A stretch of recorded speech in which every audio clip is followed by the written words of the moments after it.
Alors même si je m'y connais pas du tout dans le sujet, je vais essayer de vous expliquer de la façon la plus pédagogue possible comment s'est déroulé le rendez-vous d'hier. Donc non, je l'ai pas filmé, c'était un moment vraiment d'intimité entre mes grands-parents et moi. Et pour répondre à ta question, je ne peux absolument pas faire ça dans leur dos. C'est encadré vraiment au même titre qu'un testament. Ce sont les dernières volontés de la personne sur la façon dont les funérailles vont se dérouler. Parce que pour ceux qui ne le savent pas, vous pouvez payer en avance pour vos funérailles, en fait, quel que soit votre âge, hein, c'est pas parce que ce sont des personnes âgées.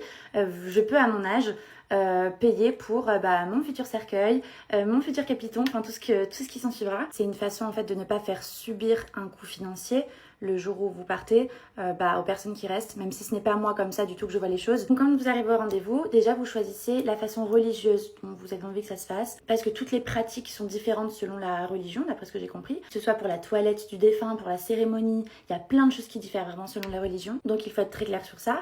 Ensuite vous choisissez le cercueil, donc vous avez comme je vous dirais un catalogue avec une multitude de modèles plus ou moins élevés. Vous avez des modèles en bois, des modèles en chêne, des modèles lisses, des modèles vernis, du chêne foncé, du chêne clair, enfin vous avez énormément de choix. Vous avez ensuite la possibilité de choisir le capiton. Le capiton en fait c'est le petit linge qui va être mis dans le cercueil et qui déborde un petit peu sur le côté, vous savez, c'est le petit linge dans lequel il va reposer. Donc pareil, ils ont pu le choisir. Vous choisissez ensuite le signe religieux, vous pouvez choisir de poser une croix, un Christ, pareil toujours selon les religions, tout ce que vous voulez. Vous discutez ensuite de si vous voulez avoir un salon.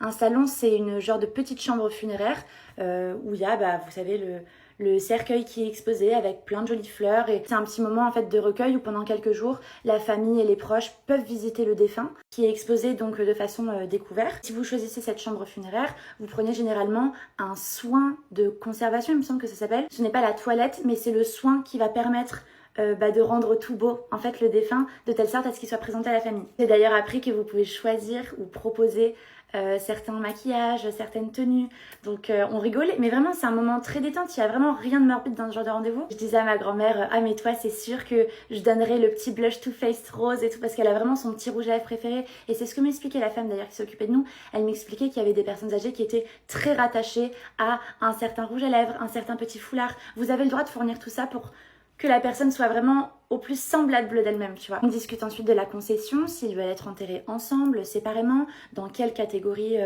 du cimetière, parce que soit c'est un endroit, on va dire, commun, soit il y a des endroits pareils séparés pour les religions. J'explique vraiment avec des mots très bruts, mais j'ai découvert ça hier. Pour faire le bilan de ce rendez-vous, je m'attendais vraiment à être prise par l'émotion, à trouver ça un petit peu morbide, à pleurer, etc. Mais pas du tout, c'est un moment qui est très sain, parce que je trouve ça très beau pour eux d'avoir la possibilité de choisir l'endroit et la façon dont ils vont reposer pour l'éternité. Enfin, je trouve ça magnifique et je trouve ça très beau pour moi aussi de savoir que le jour où ils partiront, j'aurai le réconfort de les savoir dans l'endroit qu'ils ont choisi. Je me souviendrai toujours de ce moment où on aura choisi tout ça ensemble et ce sera rassurant de savoir qu'ils seront à la bonne place, quoi. Donc bien évidemment que j'aurais pu le faire le jour de leur départ, mais c'était une façon pour moi d'assurer à mon grand-père, parce que bon, à ma grand-mère aussi, et c'était surtout mon grand-père qui avait cette surcharge mentale, de lui montrer que de son vivant ou après, j'assurerais sa dignité pour l'éternité, quoi. Donc c'était vraiment un très beau moment. Voilà, j'essaierai de répondre aux petites questions en commentaire s'il y en a, mais écoutez, je suis vraiment pas experte dans le sujet.